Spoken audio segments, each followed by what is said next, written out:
Halo Good Newser. Seakan tidak pernah habis-habisnya, kekristenan selalu mendapat serangan dari keyakinan lain yang menentang kebenaran Alkitab dan keilahian Yesus Kristus. Sejak muncul media online, Facebook, dan YouTube, banyak apologet Islam yang menyerang kekristenan secara membabi buta. Merespon serangan tersebut, kemudian muncullah apologet-apologet Kristen yang siap membela iman Kristen dan kebenaran Alkitab dari serangan orang-orang dari keyakinan lain, terutama dari pihak Islam. Supreme Pontiff and the Roman Church, I would have preferred to take no part in the discussion which cannot but lead to Mereka inilah yang menjadi garda terdepan di dalam hal memberikan penjelasan teologis terhadap pihak-pihak yang meragukan ketuhanan Yesus dan ajaran-ajaran yang ada di dalam Alkitab. Dan mereka ini juga sudah siap pasang badan untuk memberikan counter attack atau serangan balik terhadap pihak-pihak yang melecehkan dan menista iman Kristen, serta yang menghina Yesus Kristus yang adalah Tuhan dan Juru Selamat. Berikut ini 5 apologet Kristen yang sering tampil di media sosial dengan nama channel YouTube mereka versi Good News Top. Sebelum kita lanjut, jangan lupa subscribe agar tidak ketinggalan news berikutnya. Dan bunyikan loncengnya ya. Terima kasih. 5. Sang Debater. Di balik channel Sang Debater, dialah Rudy Yohanes Hutagalung. Rudy Yohanes adalah seorang debater Kristen yang sudah melanglang buana dalam dunia apologetik. Sebelum munculnya media sosial YouTube, Rudy Yohanes sudah lama berkecimpung di Facebook melalui perdebatan-perdebatan dengan apologet Islam. Nama Rudy Yohanes sudah tidak asing lagi di media Facebook dan di kalangan apologet Islam kala itu. Perdebatan yang pernah diladeninya di forum terbuka adalah perdebatan melawan Ustadz Mokuginta dan kawan-kawannya yang dinaungi Yayasan Cair Riau pada tahun 2010. Dan sejak itu namanya mencuat ke publik, terutama di kalangan para apologet. Facebook merupakan sarana yang dipakainya waktu itu untuk melawan pendebat-pendebat Muslim, dan yang seringkali juga ia dilabeli oleh pihak-pihak yang tidak suka dengan sepak terjangnya sebagai orang yang mencaci dan menghina Islam, padahal kebenarannya tidaklah demikian. Menurut pengakuan sang debater dalam channel YouTube-nya, ada orang yang membuat akun Facebook palsu atas nama dirinya yang disertai fotonya, lalu kemudian membuat tulisan-tulisan yang menyudutkan Islam. Karena tulisan-tulisan di akun Facebook palsu tersebut, ia pun mengambil sikap untuk tiarap dulu, menahan diri untuk tidak lagi muncul di media sosial. Apalagi ia diperkarakan dan dijerat hukum penistaan agama. Akunya, setelah sekian lama seiring media sosial YouTube menjadi santer, Rudy Yohanes pun muncul di dunia maya dengan membuat channel YouTube Sang Debater. Salam Sang Debaters, berani bertanya, berani ditanya. Jangan kerja kau hanya bertanya terus. Kawan-kawan. Sejak kemunculannya di dunia maya, warganet pun menyambutnya dengan baik, baik di kalangan Kristen maupun di kalangan Islam. Sang debater yang tidak memiliki latar belakang teologi alias otodidak ini seakan memberikan warna tersendiri di kalangan apologet Kristen. Sekalipun demikian, sang debater tidak bisa dipandang sebelah mata, karena ia pun telah menunjukkan kemampuannya dalam berdebat, baik dengan apologet-apologet ternama Kristen seperti Verbum Veritatis dan yang lain, apalagi dengan apologet-apologet Muslim yang sudah menjadi makanan sehari-harinya.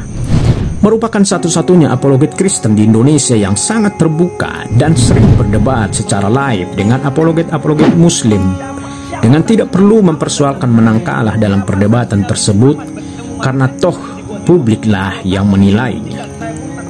Sosok yang selalu membuka salam pembuka setiap kali live di channel YouTube-nya. Salam Sang Debater. Berani bertanya, berani ditanya. Jangan kerja kau hanya bertanya terus. Merupakan sosok yang sabar meladeni apologet-apologet Muslim. Sang Debater yang memiliki kerinduan untuk mendirikan panti asuhan ini menjadi aset Kristen yang perlu didukung, karena cara yang dipakainya di dalam debat-debatnya merupakan jembatan untuk membangun hubungan baik Kristen Islam dengan menerima segala kelebihan dan kekurangannya. 4. Inyo Manis. Gracia Pelo, dialah pemilik channel Inyo Manis, channel apologetika.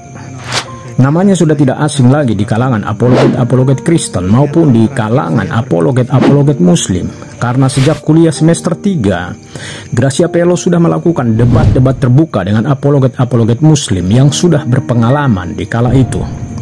Pengalaman-pengalaman berdebat dan naluri berdebat yang dimiliki Gracia Pelo sejak kuliah tersebut sudah pasti menghantarnya menjadi salah satu apologet yang mumpuni dan disegani di tanah air. Jiwa apologetik dan ilmu yang dimiliki Gracia Pelo semakin lengkap lagi ketika ia bergabung dengan Bambang Nusena di Institute for Syria Christian Studies Malang, di mana ia menjadi salah satu pengajar apologetik di sana. Pemilik nama lengkap Gracia Victoria Pelo adalah seorang apologet yang cukup sering melakukan perdebatan-perdebatan di kampus-kampus khususnya di Jawa Timur yang dihadiri oleh berbagai kalangan agama maupun latar belakang sosial. Gaya debatnya yang lantang dan berani merupakan ciri khasnya ketika berhadapan dengan apologet-apologet Muslim, dan akurasi data dalam pemaparannya di ruang perdebatan-perdebatan seakan tidak terbantahkan karena ia menyajikan dokumen-dokumen dan bukti-bukti historis baik Kristen maupun Islam. 100% saya akan menggunakan data-datanya orang Muslim. Saya tidak mengarang-arang cerita. Penulis buku Dialog Tritunggal Gereja Timur dan Teknik-Teknik Apologetika Jilid 1 dan 2 ini juga sering diundang di gereja-gereja menjadi narasumber dalam seminar-seminar dan juga untuk menyampaikan firman Tuhan. Kekristenan di Indonesia sangat beruntung memiliki Gracia Pelo, seorang apologet yang dapat diterima oleh berbagai kalangan yang ada. 3. Verbum Veritatis. Verbum Veritatis adalah salah satu dari sekian banyak apologet Kristen yang sangat diperhitungkan saat ini di Indonesia. Sejak munculnya Verbum Veritatis di media sosial YouTube, namanya begitu melejit baik di kalangan Kristen maupun di kalangan Islam, terutama para apologet. Kehadirannya di dunia apologetik menjadi perhatian dan efek kejut di kalangan Islam, dan tentu sudah pasti memberikan angin segar bagi kekristenan di Indonesia, terutama dalam hal melakukan pembelaan terhadap iman Kristen dan Alkitab. Lalu siapakah sosok di balik Verbum Veritatis? Dialah Deki Nggadas, seorang dosen yang sudah mengajar di berbagai sekolah tinggi teologi dan sekarang menjadi dosen dan sekaligus rektor di STT Huperetes Batam. Pemilik nama lengkap Deki Hitnasian Nggadas adalah lulusan doktor dari Institut Kristen Borneo Balikpapan, juga aktif menulis artikel-artikel yang dipublikasikan di berbagai jurnal ilmiah, dan penulis buku-buku dalam bidang Biblika Perjanjian Baru. Buku-buku yang pernah ditulisnya antara lain Pengantar Praktis Studi Kitab-Kitab Injil, Dari Mesir ke Mesir, Telaah Kristotelik Hosea 11 ayat 1 dalam Matius 2 ayat 15, Kitab Filemon, dan lainnya.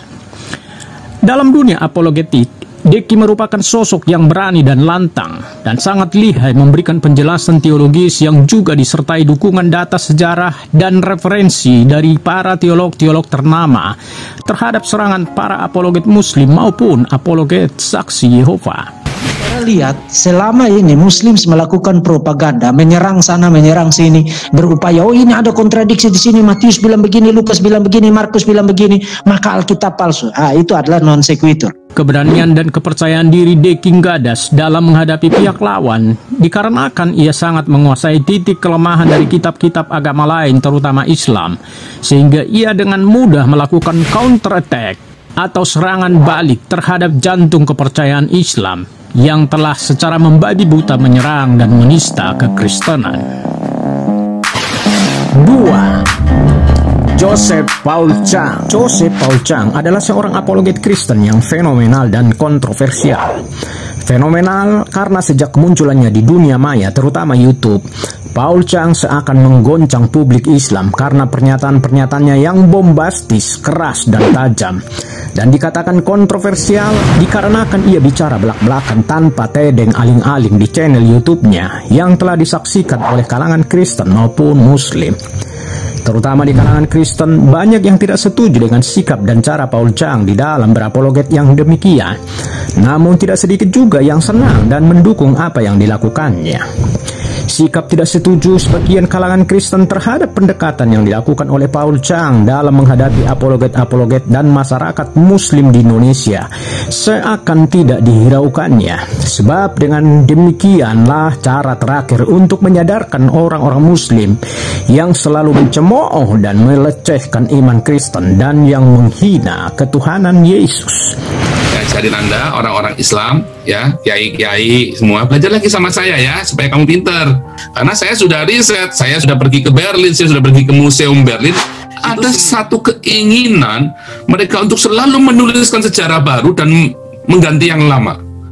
Sehingga cara yang saya lakukan ini bukan karena saya dendam terhadap umat Islam, tetapi ini adalah bagian dari menghardik orang-orang Muslim agar keluar dari keterkungkungan ajaran mereka yang demikian. Saya tidak asal ngomong, kalau saya bicara selalu pakai data. Orang kalau membantah saya harus pakai data dan tunjukkan wajah di channel YouTube saya, ucapnya. Saya sudah tidak takut mati sebab saya sudah berkali-kali mau mati. Saya sudah siap mati kapanpun itu, karena saya sudah wakafkan hidup saya bagi kemuliaan Tuhan Yesus. Tambahnya, Paul Chang yang live setiap hari di channel YouTube-nya tidak saja membahas masalah teologi, tetapi juga menyoroti persoalan-persoalan yang terjadi di Indonesia, terutama menyoroti masalah khilafah di Indonesia. Bukan saja itu, ia juga membongkar sejarah kelam Indonesia yang ditutup-tutupi kebenarannya. Artikel yang pernah ditulisnya tentang khilafah Nusantara memandang masa kolonialisme dari perspektif kekuasaan Islam, di mana Indonesia pernah dijual oleh kesultanan-kesultanan Islam kepada Belanda. Channel YouTube-nya sebagai channel panas dan channel sebagai tempat curhat rakyat jelata. Pelayanan holistik yang dilakukan oleh Paul Chang di media sosial membuatnya menjadi apologet fenomenal yang dapat diterima oleh netizen atau warganet dari berbagai latar belakang disiplin ilmu maupun dari berbagai negara di dunia. Paul Chang yang sudah melanglang buana ke berbagai negara yang membuat wawasannya luas, dan karenanya ia dengan mudah memberikan jawaban-jawaban yang baik terhadap pertanyaan-pertanyaan yang diajukan oleh netizennya di channel YouTube-nya. Karenanya ia sering menjuluki dirinya sebagai Nabi ke-26 yang hadir untuk meluruskan ajaran Nabi sebelumnya ke lakarnya. Paul Chang yang sekarang tinggal di Bremen, Jerman, dan yang sudah menjadi warga negara Jerman mendasarkan pelayanannya di bawah naungan Hagios Apologetic Center Europe, besutannya sendiri. Sebagai seorang apologet, ia juga menulis buku yang salah satunya buku bestseller serial Menggugat Alkitab dan Khilafah Terakhir. 1. Bambang Nursena. Bambang Nursena lahir di Ponorogo 31 Maret 1964, adalah seorang intelektual Kristen yang telah lama dikenal luas baik di kalangan Kristen maupun di kalangan non-Kristen. Pada tahun 1995, ia terpanggil melakukan riset mengenai gereja-gereja timur di Yordan dan di Syria, dan juga melakukan riset mengenai The Dead Sea Scroll di Israel, hingga secara khusus mengambil studi di Kairo, Mesir. Setelah mempelajari dari dekat gereja-gereja Arab di beberapa negara di Timur Tengah, ia menawarkan kekristenan Syria sebagai wacana dalam menembus kebuntuan dialog teologis antara Kristen Islam di Indonesia yang sudah sejak lama mengalami perdebatan dan pergolakan. Sosok yang menolak dirinya disebut sebagai pendeta. Bambang Nursena kemudian mendirikan Institute for Syria Culture Studies (ISCS) yang ia sebut sebagai komunitas biara tanpa jubah. Di jagat pemikiran nasional, rekam jejak Bambang Nursena sebagai seorang intelektual telah menjadi fenomena tersendiri, dan ia dikenal sangat konsisten. Bahkan ketika kalangan Kristen dan Muslim mula-mula menolaknya, ia cenderung melawan arus. Meskipun mula-mula ia laksana menempuh jalan sepi, namun akhirnya pemikiran-pemikirannya booming di aras nasional bahkan internasional. Pemikiran-pemikiran dan terobosan-terobosan Bambang Nursena dalam dialog teologis Kristen Islam disambut baik oleh para intelektual dan cendekiawan Muslim.